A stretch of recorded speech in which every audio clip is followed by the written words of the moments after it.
Speaking of mental health, I finally watched Joker, and I'm not sure what I was expecting, but it was a pretty big disappointment. The premise was good, and the lead actor was excellent, but those were wasted on a poorly thought out story and a truly incompetent script.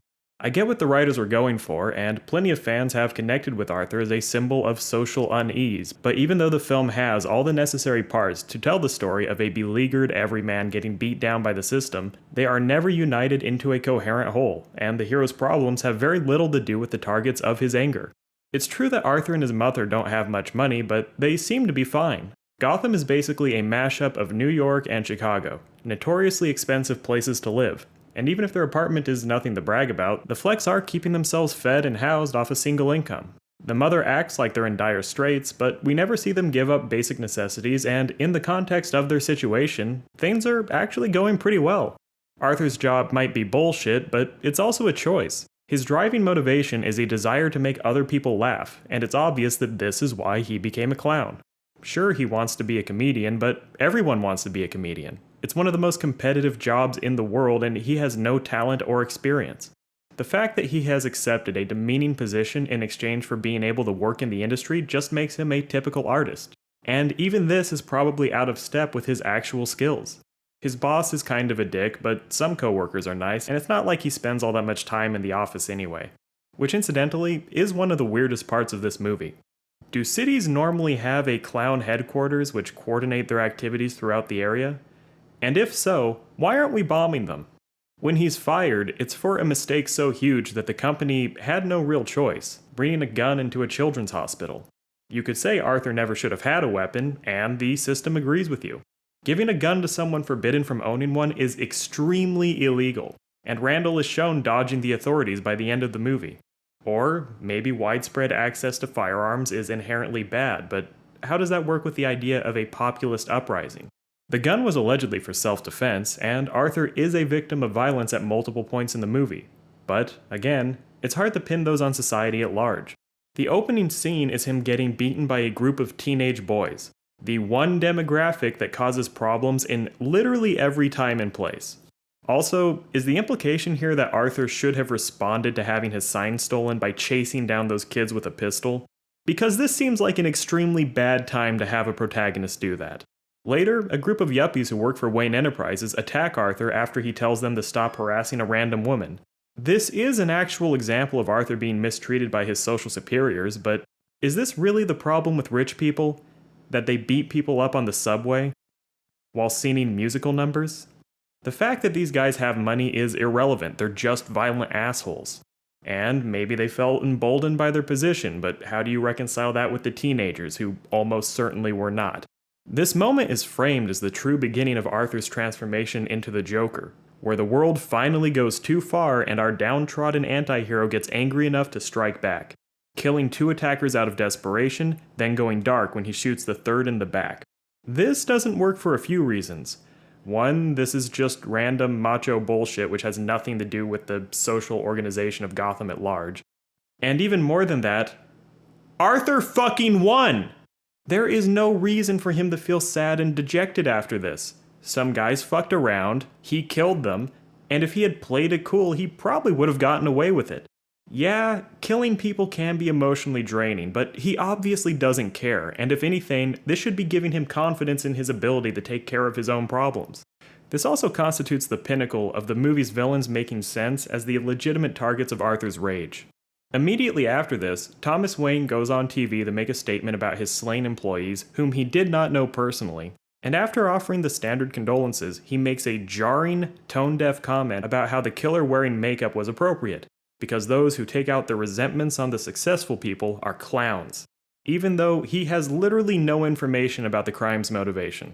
These moments of inexplicable rudeness are the film's primary method of selling Wayne as an uncaring rich fuckhead, but if he's trying to attain elected office, why on earth would he make such alienating comments? He's also very curt with Arthur in private, but by that point he's realized that a deranged man-child is harassing his family, and can you really blame him? And outside of Wayne's bad attitude, we get almost no justification as to why he's a bad guy. He's running for mayor. Running for mayor. He's not actually in power yet. meaning that not only is he blameless for the city government's decisions, but he's actively challenging them. For all we know, Wayne is a reformist who wants to reinstate the programs which the current administration is cutting. But his real politics are never addressed. If he was the incumbent running for re-election, or if the current mayor was reducing the budget to deflate Wayne's campaign, this could have worked. But the film gives us no link between Wayne's candidacy and the social unrest beyond the fact that the man is rich. And there are ways to make that work as well. Wayne Enterprises is a huge force in Gotham's economy, and it's very possible that their practices are harming the working class. But again, we never see it. Maybe they're exploiting the local infrastructure which the city pays for. Maybe they're using loopholes to avoid taxes. Maybe they're driving up land prices by importing skilled workers into the area without building new housing. I live in Seattle. Do you know how many conversations I've sat through where people said those things about Jeff Bezos? 2. Which for me is a lot. And not to be pedantic, but are local governments really the right mechanism for addressing wealth inequality? That really seems like something that should be handled at the state or national level, but whatever. The late-night talk show host Murray is almost as bad. Yes, mocking a beginner is a dick move, but as an old-school comedian, I guarantee he's been through worse. And compared to the voyeurism and pandering of his real-life equivalents, Murray is showing a lot of restraint. Also, unlike Wayne, Murray is very polite and genuine with Arthur off stage, acting with an unspoken understanding that underneath the performance both men are real people and a few jokes don't have to define their relationship. When they bring Arthur onto the show, it feels like a setup, but they accommodate his weird requests and treat him like an actual guest. Instead of motherfucking him for cheap laughs, Murray gives Arthur the boomer equivalent of a web redemption, letting him sit in the chair and have a proper conversation. The situation is not totally innocent, but as far as I can tell, Arthur was invited onto a national talk show after doing a single open mic. And had he performed well during the interview, he could have immediately spun that into a career as a working stand-up. This is literally what people like Arthur fantasize about on a minute-by-minute basis. And I can only feel so bad, especially when there was such a more interesting way to explore this attitude, but we'll get there when we get there. There is one central factor in Arthur's descent into violence which does make sense, and that's the issue of mental health. But even then, the message is poorly delivered. His social worker doesn't seem to do much, although I'm not sure she's supposed to. And because Arthur loses his medication so early in the story, we don't get a clear baseline of his normal behavior, making it hard to know how much the pills would have actually helped. Also, Arthur makes no real attempt to keep taking them. A social worker cannot write prescriptions. Arthur has a psychiatrist with whom he could discuss cheaper alternatives. A generic antipsychotic would be reasonably cheap, and even if it's not perfect, that would be way better than quitting cold turkey. This could be explained away, but again, we need to actually see that. Arthur himself seems to believe that he should have never left Arkham Asylum, and while that is perhaps true, long-term hospitalization is extremely controversial. And I doubt many of this movie's defenders would want him locked up, even though that's probably the only measure which could have stopped him once he'd built up momentum. By fixating on his poor mental health and lack of care, the film is basically admitting that Arthur's problems would have been manageable if not for prior damage. But it then hamstrings this message by glossing over the influence of his mother. We spend the entire movie watching Arthur make decisions based off of bad information he received from Mrs. Fleck, whether it be that he had a talent for comedy or that Wayne was his father. Then we get the reveal that not only was Arthur adopted, but this coincided with horrendous abuse which is probably the source of his trauma. This recontextualizes the entirety of the film just in time for Arthur to take out his anger on people who had literally nothing to do with it.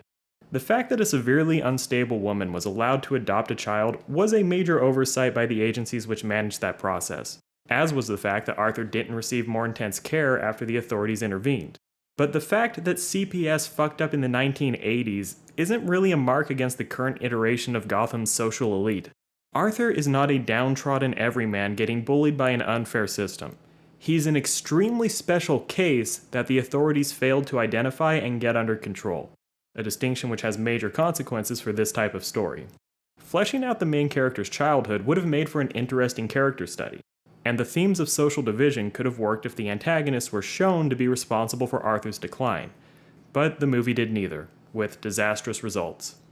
This movie is the Killdozer, driven by Norman Bates, and that combo can do a lot of damage, but I'm not sure if there's a lesson there. The tragedy of Joker is that it sought to tell the story of a man being pushed past the breaking point by a cruel, uncaring society, but actually gave us a protagonist who has legitimate cause to be upset, but is in such a state of delirium that he ends up taking revenge on the wrong people when the real problem was right in front of him the whole time. I suspect this film's status as a revolutionary icon is not going to age well. And finally, Joker draws inheritance from multiple properties which make much better use of similar themes, insulting them in the process. I give a fuck about exactly 2 Western comics, one of which is The Killing Joke, Alan Moore's take on the Joker's origin story, which has cast a long shadow over all subsequent depictions. I won't get too far into it, but The Killing Joke explores the question of whether or not bad experiences can turn a decent person into a monster, or at least take away their sanity.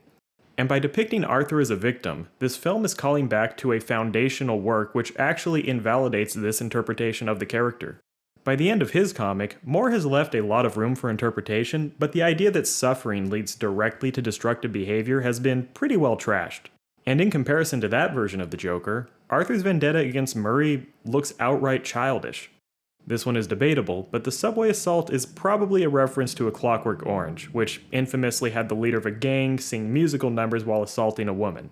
Yet another property which handled these themes in a smarter way, although in that case the conclusions were far more cynical. And worst of all, casting De Niro as Murray was an obvious reference to his role as Rupert Pupkin in The King of Comedy, which just so happens to be my all-time favorite film. And because both films feature delusional open micers who have a parasocial relationship with talk show hosts, I was expecting the parallels to run a lot deeper.